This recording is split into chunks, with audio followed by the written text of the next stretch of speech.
Boa tarde a todos. Vamos iniciar nossa reunião do pré-natal de alto risco com a apresentação de um artigo pela doutora Luísa sobre a orientação do doutor Schneider, professor Schneider.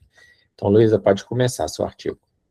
Então, boa tarde, meu nome é Luísa, eu sou residente do segundo ano de Ginecologia e Obstetrícia do Hospital das Clínicas, sob a preceptoria do Dr. William Schneider. Eu vou apresentar sobre o artigo Parto Cesáreo, do procedimento cirúrgico ao sistema de cuidados. Esse foi um artigo publicado em janeiro de 2026 na American Journal of Obstetrics and Gynecology. Esse artigo é como se ele fosse um resumo, ele aborda sobre vários artigos sobre a cesariana, que vão desde sobre as técnicas cirúrgicas, quanto nessa questão mais ampla de todo o sistema de cuidado que envolve esse procedimento. A cesariana, ele é um procedimento cirúrgico que só tem aumentado. A cada minuto são realizadas cerca de 57 cesarianas, quase 29 milhões por ano. E a projeção é que em 2030 esse número cresça para 38 milhões. De acordo com a OMS, uma a cada 15 partos ocorre por cesariana. Em alguns países essa taxa é bem maior, como no Brasil, que tem uma das maiores do mundo. A gente está entre 50% e 60% de todos os partos, juntando o sistema público e privado, são por cesariana.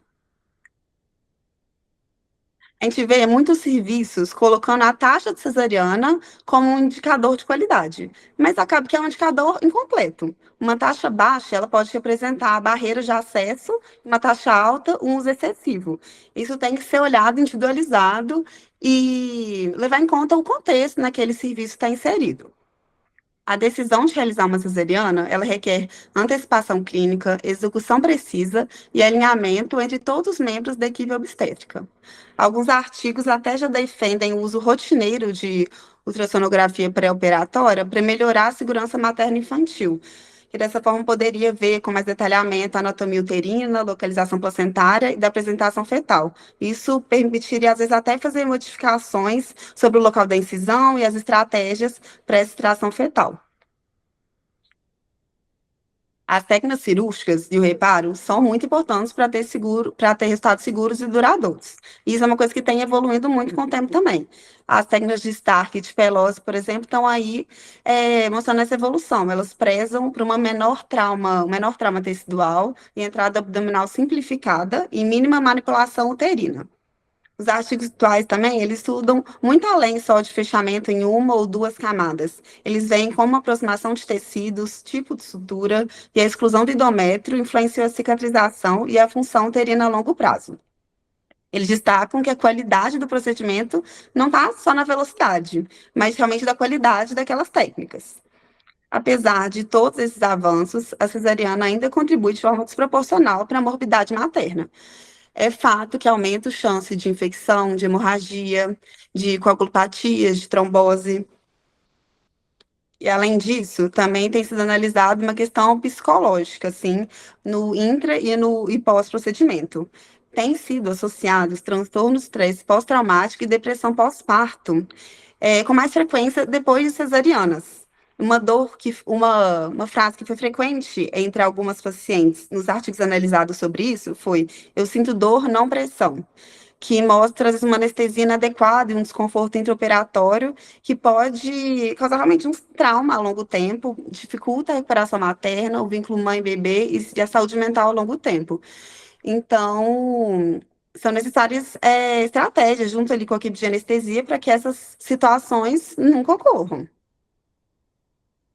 Como foi falado, é necessário um planejamento antes das cesarianas. As cesarianas complexas, placenta prévia, acretismo, mostram como é necessário esse planejamento para ter um bom resultado. Também é necessário o domínio da anatomia pélvica, o treinamento baseado em simulação também ajuda bastante nesse preparo, e a adoção de sistemas padronizados são essenciais para ter desfechos favoráveis. Também tem que ser pensado sobre os desfechos perinatais. É importante que esforços para reduzir a taxa cesariana sejam avaliados juntamente com os efeitos que isso vai ter sobre o desfecho neonatal. Ou seja, não é para reduzir taxa cesariana a qualquer custo. Uma análise de um artigo que analisou uma tentativa de um serviço de reduzir a taxa de cesariana em nulíparas a termo com feto único e apresentação cefálica, mostrou que eles tiveram os seguintes resultados.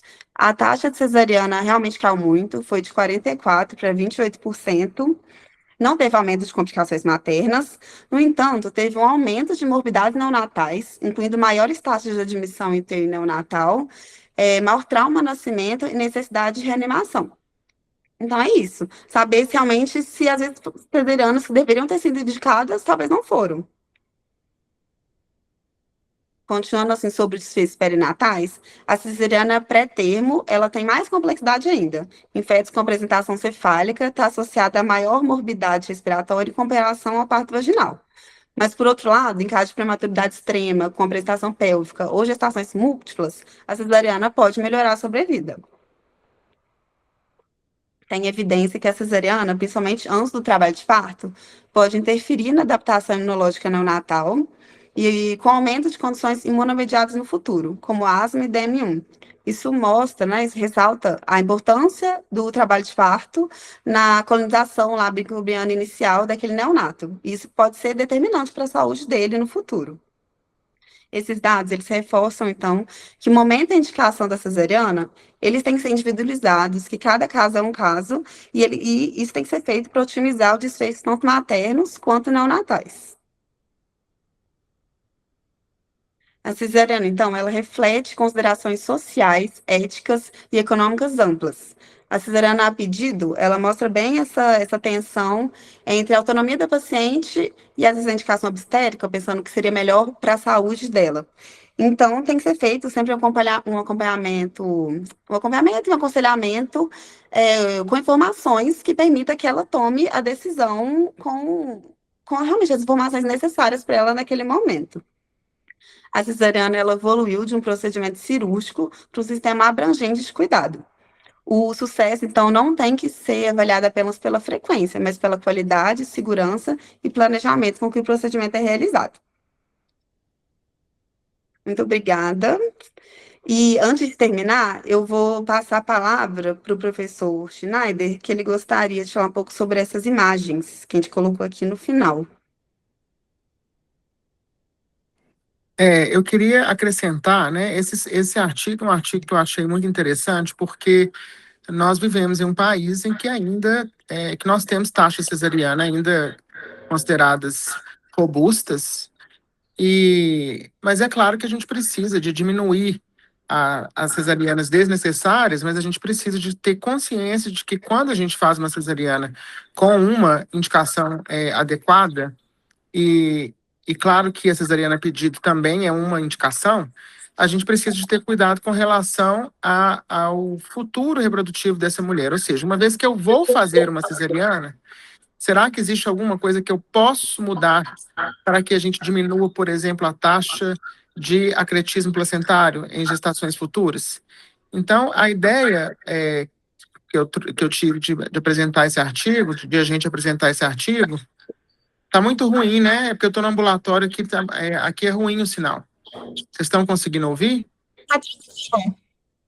A ideia foi exatamente a gente trazer uma reflexão sobre essa última frase que a Luísa coloca aí, né? Que, na verdade, a cesariana, ela não é apenas um procedimento cirúrgico, ela é a gente tem que pensar que ela exige que a gente faça um sistema de cuidado. Com relação às técnicas, mostra o outro slide primeiro, Luiz. Gosto. Essa técnica, Misgavladash, né, que é a técnica de Stark, que você mencionou, que o artigo menciona, que é também chamada de modificada por Joe Cohen, né, ela é uma técnica baseada na mínima dissecção e na abertura rômbola dos planos, com o objetivo de reduzir o trauma, a dor pós-operatória e o tempo cirúrgico. Então, essa é uma técnica que a gente tem utilizado muito. A maioria dos residentes com os quais eu opero atualmente, eu creio que eles estão sendo ensinados a fazer cesariana através dessa técnica, que é a técnica de Misgavladash, mas é importante que a gente entenda algumas coisas com relação a essa técnica. Por exemplo, na Misgavladash, que também pode ser chamada de Stark, a incisão da pele não é uma incisão tecnicamente feita como um fanestil. né, ela é, na verdade, uma incisão reta e ela é um pouco mais alta do que a incisão de fenestil. Então, assim, é importante, é claro que esse slide aí, vocês podem dar um print da tela aí, depois ler com calma, mas eu coloquei aqui essa estrelinha aqui só para a gente ter algumas coisas que a gente precisa de saber, né, que o princípio da técnica, que é mínima dissecção com instrumentos, a abertura romba dos planos anatômicos, a incisão é transversal em todos os níveis, a gente busca com isso uma mínima manipulação tecidual, não fecha peritônio, né? A sutura uterina ela é em uma camada, na maioria das vezes, a reaproximação facial com sutura contínua, e o fechamento da pele ele deve ser com uma técnica simples e rápida, pode ser feito com sutura contínua. O ponto-chave, então, é a minimização da dissecção cortante. Então, acredito que a maioria dos residentes atualmente são treinados, primeiramente, na técnica clássica, mas rapidamente eles passam a ser ensinados a fazer cesariana pela Miss Gavi Ladache. A outra técnica, que é uma técnica que a gente não utiliza, pode passar, que é a técnica de Pelosi. Na verdade, ela é uma técnica que ela tem ainda o mesmo objetivo, né? Reduzir trauma da parede abdominal do peritônio, ela diminui o sangramento e a dor no pós-operatório, ela reduz o tempo cirúrgico e ela promove uma recuperação mais rápida e o menor risco de infecção. A técnica desse artigo, para os que leram o artigo, vocês podem perceber que pela foto dos artigos, sugere que as pessoas que estão operando ali estão operando pela técnica de Pelosi, inclusive utilizando um retrator circular, que é, na verdade, o diferencial mais marcante dessa técnica. Ela evita o flap vesical tradicional, então, ou seja, a gente não faz aquela dissecção da prega vésico-uterina para diminuir o sangramento, né? Nessa técnica, muitas pessoas acabam fazendo uma esterilização uterina mais frequente para esterografia, por querer mesmo, né? Por decisão própria, mas vocês observem que o afastador circular, ele vai garantir ali, uma proteção do contato das estruturas com a pele. Então, a gente, usando esse afastador circular, você vai ter o útero encostando no afastador e não na pele da paciente, né? Então, há, inclusive, alguns autores que dizem que você tem provavelmente uma taxa de infecção de ferida operatória menor quando a gente utiliza esses retratores. Pode passar. Eu não sei se alguém já viu esses retratores ou já usou esses retratores, né? Eu não usei pessoalmente, eu conheço esses retratores apenas de vídeos, que se vocês quiserem eu posso mandar para vocês depois compartilhar, mas vocês, pelo que a gente vê nos vídeos, não parece ser difícil que a gente se habitue a usar esses retratores, para quem quer utilizar a técnica de Pelosi. Pode passar aí, eu acho que é isso. São as fotos? É porque não deu tempo de eu colocar, mas eu posso colocar em 1 minuto, se precisar. Coloca, por favor. Coloco, uhum. 1 minuto. Eu acho que cesariana é sempre um assunto que a gente tem que... Eu estou numa reunião, já converso com você. A gente tem que revisitar, porque como é um procedimento cirúrgico que a gente mais faz, né? Acaba que qualquer pequena mudança no procedimento, ela pode ser útil, né? Se for para reduzir risco e reduzir trauma cirúrgico, né? Então, eu acho que, apesar desse artigo ele dar uma simplificada boa, né? Ele dá para a gente tirar alguns conceitos interessantes. E sobretudo, né, Mário, uma coisa que eu acho interessante é que ele deixa bem claro da importância que é claro que quando você reduz o tempo cirúrgico, você reduz algumas complicações, como, por exemplo, o risco de trombose, né? De fenômeno embólico, mas, por outro lado, você não deve reduzir o tempo cirúrgico, reduzindo a segurança do procedimento. Porque uma das coisas que a gente vê muito você fazer um fechamento muito rápido, você fazer uma sutura uterina muito espaçada, em que você deixa o endométrio para fora, né? Ou então uma incisão uterina muito baixa, muito próxima daquela incisão clássica que a gente fazia muitos e muitos anos atrás, e que tem estudo que já mostra que isso pode estar relacionado, sim, com a chance de acretismo placentário em cesariana subsequente.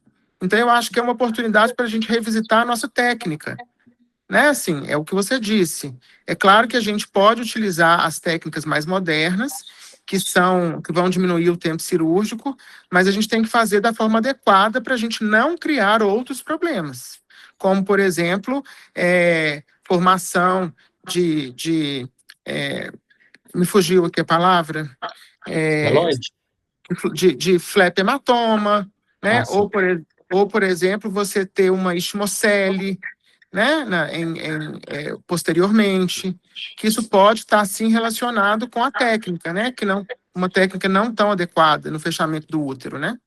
E Aham. lembrar que o fechamento do útero é um tempo, assim, é um tempo que a gente tem que se preocupar, né?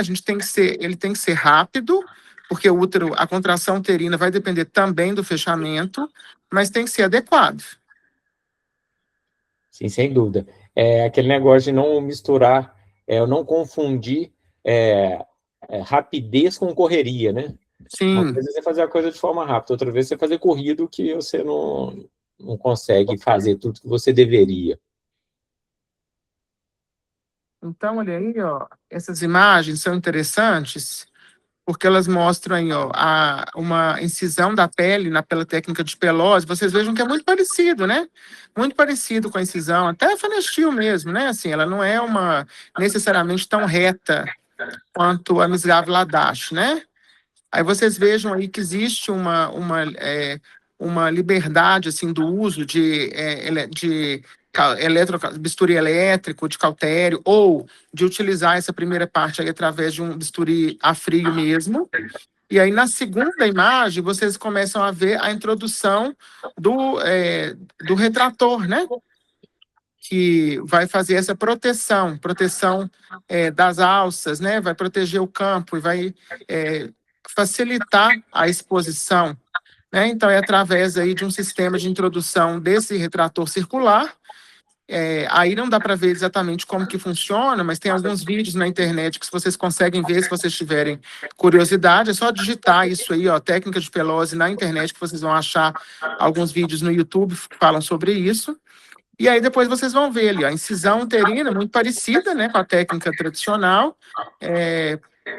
Pode passar para a próxima foto.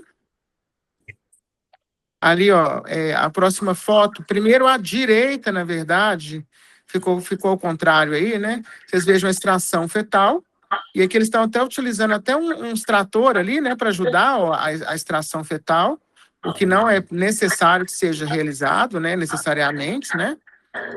Depois o fechamento uterino, e na última foto, mostra para vocês ali como que é a questão da retirada do extrator. Então, assim, eu achei interessante trazer isso, porque a gente tem visto essa técnica sendo descrita nos artigos que a gente lê, e é uma técnica que a gente não faz aqui, né? Eu acredito que não é feito em lugar nenhum no Brasil, né, Mário? Não sei se já tem alguém utilizando rotineiramente essa técnica, né? Eu não sei de ninguém que usa esse extrator. Eu já tinha visto também em aula de congresso e artigo, mas eu nunca vi ninguém usando na prática, não. Nem sei se a gente consegue comprar no Brasil, na verdade, né? Eu acredito que não temos, assim. Pela pesquisa que eu fiz rapidamente, assim, me pareceu que não. Mas talvez eu esteja equivocado. Pode ser que tenha algum serviço aí mais que já está usando, né? Pois é, Mas também desconheço. achei interessante mostrar, só para não ficar uma coisa muito solta, né? E outra coisa que eu queria fazer também, inclusive me proponho a orientar o residente, se você achar pertinente. Não achei que dava para fazer isso hoje, porque faria com que a discussão ficasse talvez muito extensa, que a gente traga, como complementar a essa nossa discussão de hoje, a revistação daquele artigo Eras, né, sobre o que a gente tem de mais moderno para poder melhorar a recuperação pós-cesariana. Então, a gente tem, até conversei com a professora Mariana hoje sobre isso, a gente já tem um artigo de 2025, que eu até já tenho ele aqui, que eu posso encaminhar. São 3 artigos, não, são 3 partes, na verdade, que eu acho que, de repente, valeria a pena a gente discutir, até para avaliar se a gente pode implementar alguma modificação no nosso protocolo. Se a gente acha pertinente, né, colocar alguma modificação no nosso protocolo de cesariana. Tudo bem, eu acho uma boa. A gente pode discutir numa próxima reunião. Tá? Só você me falar quem que é o residente, ou se alguém quiser orientar o residente também, eu encaminho o artigo. Beleza, ok, combinado. Gente, alguém quer fazer algum comentário? Tirar alguma dúvida da técnica de Pelose, que a Luísa é especialista? Sou. Luísa, todo mundo entendeu a técnica, viu? Então ninguém tem dúvida, não. Então tá bom. Se tiverem, não contem comigo. Então tá, gente. Então, obrigado a todos. Até a semana que vem. Obrigada. Tchauzinho. Um abraço. Parabéns, Luísa, pela apresentação. Foi muito boa. Ela saiu antes de eu agradecer.